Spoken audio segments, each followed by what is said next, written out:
வணக்கம் நண்பர்களே, study with Abhi YouTube சேனல்லேருந்து நான் உங்கள் அபி. இன்றைக்கி நம்ம பார்க்க போகிறது 6th term 3ல் L2 நீங்கள் நல்லவர் அப்படிங்கிற டாபிக் பார்க்க போகிறோம். சரிங்களா? இதை எழுதுனது யாருன்னா கலீல் கிப்ரான்.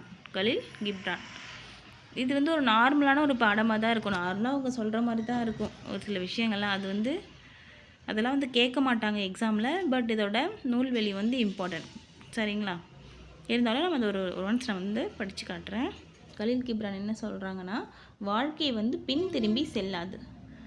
நேற்று அதாவது வாழ்க்கை இன்றைக்கி நடக்கிறது தான் ப்ரெசென்ட். அதாவது நேற்று நடந்தது வந்து முடிஞ்சிடுச்சு.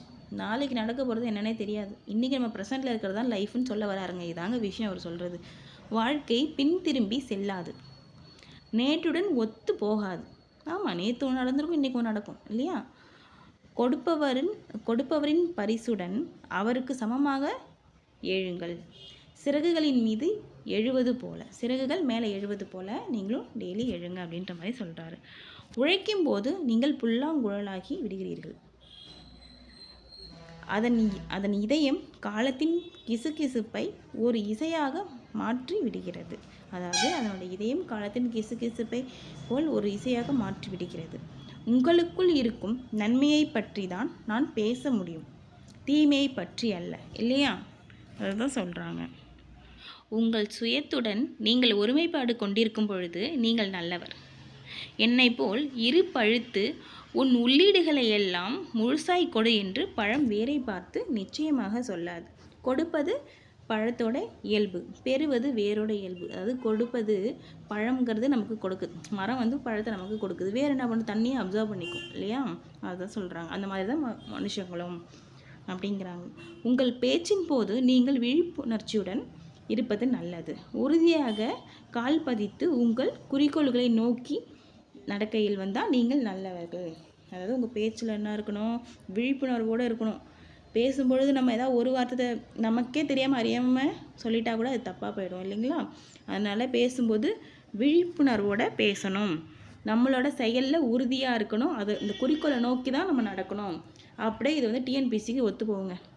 நம்மளோட குறிக்கோள் இப்போ என்ன, 2024 வர எக்ஸாமை கண்டிப்பாக நம்ம பாஸ் ஆகணும் அப்படின்ற ஒரே குறிக்கோள் தான். ஏன்னா இந்த எக்ஸாமை விட்டால் அதுக்கப்புறம் நமக்கு அடுத்த வருஷம் எக்ஸாம் வருதா, இல்லை அதுக்கு அடுத்த வருஷம் எக்ஸாம் வருதான்றது சொல்ல முடியாது.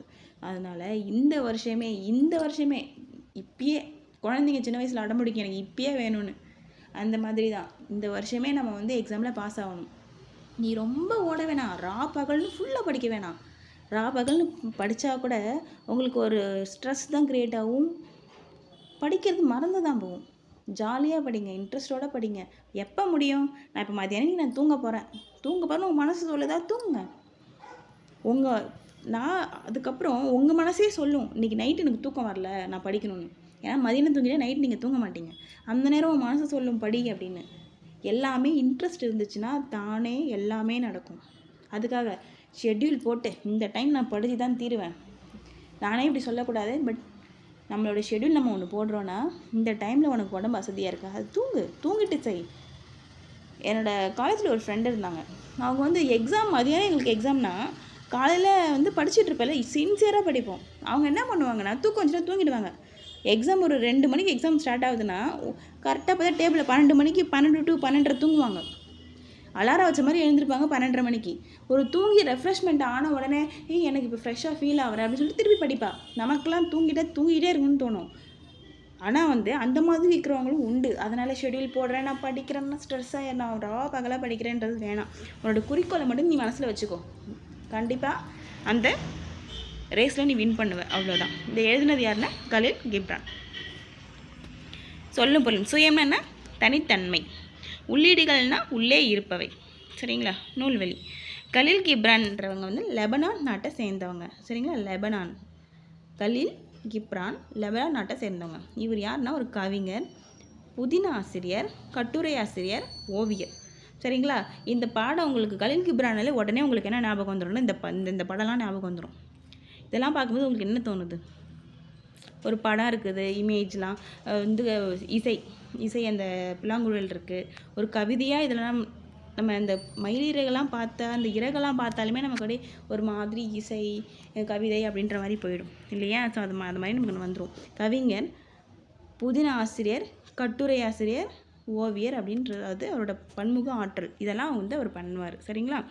இப்பாடப்பகுதி வந்து புவியரசு எழுதிய அந்த புவியரசு வந்து மொழிபெயர்த்த, புவியரசு என்ன பண்ணியிருக்காங்க, மொழிபெயர்த்த தீர்க்கதரிசி என்னும் நூலிலிருந்து இதை எடுத்திருக்காங்க. சரிங்களா? யார் எழுதினாங்க? புவியரசு. இவரோட பாடத்தை வந்து ஆக்சுவலி இது வேறு லாங்குவேஜில் எழுதினதை புவியரசு என்ன பண்ணியிருக்காங்க, மொழிபெயர்த்திருக்காரு. மொழிபெயர்த்தது பேர் தான் வந்து தீர்க்கதரிசி. சரிங்களா? தீர்க்கதரிசி என்னும் நூலும் இடம்பெற்று. சரிங்களா? அடுத்து சரியான விடையை தேர்ந்தெடுத்து எழுதுக. பரிசு பெறும்பொழுது நம்ம மனநிலை எப்படி இருக்கும்? மகிழ்ச்சியாக இருக்கும். சிம்பிள். சரிங்களா? எப்படி இருக்குங்க? மகிழ்ச்சியாக இருக்கும். வாழ்வில் உயர கடினமாக டேஷ் வேண்டும். கடினமாக என்ன பண்ணணும்? நடக்கணுமா? சிரிக்கணுமா? பேசணுமா? இல்லை, உழைக்கணும். கடினமாக நம்ம உழைச்சா வெற்றி பெறலாம் அப்படிங்கிறது தான். சரிங்களா? இதோட இந்த பாடம் முடியுது.